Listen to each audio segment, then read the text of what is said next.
14 বছর পর ব্রিটেনের পালা বদল। কনজারভেটিভ পার্টির ভরাডুবি হয়েছে। ঋষি সুনক তিনি বিদায় নিয়েছেন মসনদে। এবার লেবার পার্টি পরবর্তী প্রধানমন্ত্রী কিয়ার স্টারমার। যদি সবকিছু ঠিক থাকে তাহলে কিয়ার স্টারমারকে এবার পরবর্তী প্রধানমন্ত্রী পদে দেখা যাবে।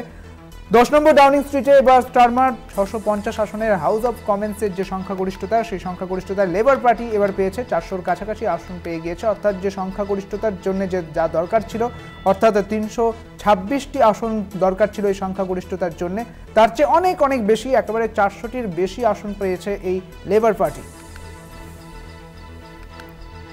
আর কোনো রকমে 100 পার করতে পেরেছে কনজারভেটিভের পার্টি, এবং কনজারভেটিভ পার্টি পরাজয় স্বীকার করে নিয়েছে ঋষি সুনক। 400 পার লেবার পার্টির। 1900 সালে তৈরি হয়েছিল এই লেবার পার্টি। 1920 সাল থেকেই তারা ক্ষমতায় ছিলেন। প্রথম ক্ষমতায় আসে এই লেবার পার্টি। ম্যাকডোনাল্ড তিনি প্রথম প্রধানমন্ত্রী পদে বসেন, এবং তারপরে আর যদি সবকিছু ঠিক থাকে তাহলে এবার 7তম প্রধানমন্ত্রী হতে চলেছেন স্টারমার। ইতিমধ্যে এই 14 বছরে অনেক কিছুই বদলে গিয়েছে এই 10 নম্বর ডাউনিং স্ট্রিটের। আর তারপর এবার লেবার পার্টির জয়। 10 নম্বর ডাউনিং স্ট্রিটে সবকিছুই বদলে গিয়েছে, এবং তারপরে এবার লেবার পার্টির জয়। 14 বছর পর ব্রিটেনে আবার লেবার পার্টি। কনজারভেটিভ পার্টির বিপর্যয় হয়েছে। এবার প্রধানমন্ত্রী পদে বসতে পারেন স্টারমার। আপনাদের জানিয়ে রাখি যে প্রশ্ন উঠছিল এবং যে এক্সিট পোল দেওয়া হয়েছিল, সেই এক্সিট পোল কিন্তু এবার মিলে গিয়েছে। এক্সিট পোলের সঙ্গে মিলে গেল এই নির্বাচনের ফলাফল, যেটা দেখা যাচ্ছে যে কনজারভেটিভ পার্টি 100টির আসনের কাছাকাছি পেয়েছে, এবং 400টির বেশি আসন পেয়ে গিয়েছে এই লেবার পার্টি।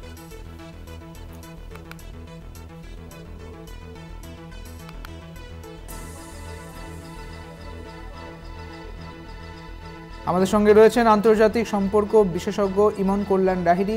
আপনাকে কলকাতা টিভিতে স্বাগত জানাচ্ছি ইমন বাবু। এই যে পরাজয়, কনজারভেটিভ পার্টির যে পরাজয়, সেই পরাজয় কেন বলে আপনার মনে হয়?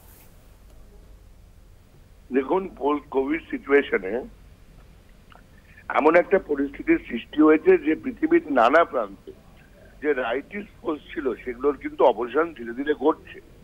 এর মূল কারণ ব্রিটেনের ক্ষেত্রে যেটা হয়েছে, বহু মানুষ চাকরি হারিয়েছে, এবং ব্রেক্সিট অর্থাৎ ইউরোপিয়ান ইউনিয়নের যে মূল স্থিতিশীলতা বজায় রাখার ক্ষেত্রে একটা গুরুত্বপূর্ণ ভূমিকা ইউরোপিয়ান পার্লামেন্ট পালন করত, তার থেকে বাইরে গিয়ে ব্রিটেন কিন্তু যথাযথভাবে তার যে অর্থনৈতিক বা সামাজিক যে রক্ষা কবচ সেটা কিন্তু জনগণকে দিতে পারেনি।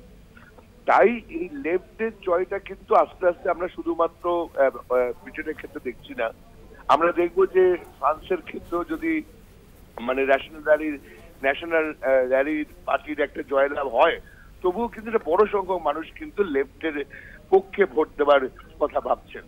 সুতরাং সব মিলিয়ে একটা পরিস্থিতি তৈরি হয়েছে আন্তর্জাতিক যে সম্পর্কের ক্ষেত্রে, যেখানে কিন্তু যে ব্যবসা বাণিজ্য বা ন্যাশনাল ইন্টারেস্ট বা যে সুরক্ষা কবচ রাষ্ট্রের দেওয়া প্রয়োজন ছিল, গ্রেট ব্রিটেনের ক্ষেত্রে গ্রেট ব্রিটেনের দেওয়া প্রয়োজন ছিল, সেটা কিন্তু গ্রেট ব্রিটেন দিতে পারেনি। আরো একটা একদমই তাই। এবং আরো একটা প্রশ্ন থাকবে আপনার কাছে, যে এই লেবার পার্টির জয়ের পর ভারতের সঙ্গে ব্রিটেনের যে কূটনৈতিক সম্পর্ক, সেটা ঠিক কিরকম থাকবে বলে আপনার মনে হয়? সেটা কখনোই ক্ষতিগ্রস্ত হবে না। তার কারণ কূটনৈতিক সম্পর্ক কমনওয়েলথের মধ্যে কাজ করে। ব্রিটেনে আগেও লেবার পার্টি ছিল এবং ভারতের সঙ্গে সুসম্পর্ক ছিল। ব্যবসা বাণিজ্য এটা কখনোই আন্তর্জাতিক সম্পর্কের যে চুক্তি বা আইন, তার বাইরে ছাড়া করা যায় না। সুতরাং সেই পরিকাঠামোর মধ্যে ব্রিটেনের সাথে সম্পর্ক, ব্রেক্সিটের পরেও আমরা দেখেছি যে ব্রিটেন ভারতের সঙ্গে সম্পর্ক রাখতে বদ্ধপরিকর ছিল, এবং ভারতও সহায়ক একটা অবস্থান ভূমিকা পালন করেছে। কিন্তু ফ্রি ট্রেড এগ্রিমেন্ট যেটা ব্রিটেন এবং ভারতের মধ্যে ফ্রি ট্রেড এগ্রিমেন্টের কথা বলা হচ্ছিল ব্রিটেনের পক্ষ থেকে, সেটা এখনো পর্যন্ত কিন্তু যথাযথ রূপ পায়নি। অর্থাৎ সেটা ছাড়া বাকি যে পরিস্থিতি যেগুলো আছে সেগুলো কিন্তু স্বাভাবিক থাকবে বলে মনে করা হচ্ছে। বেশ, অনেক ধন্যবাদ আপনাকে। আমাদের সঙ্গে ছিলেন আইআর বিশেষজ্ঞ ইমন কল্যাণ লাহিড়ী।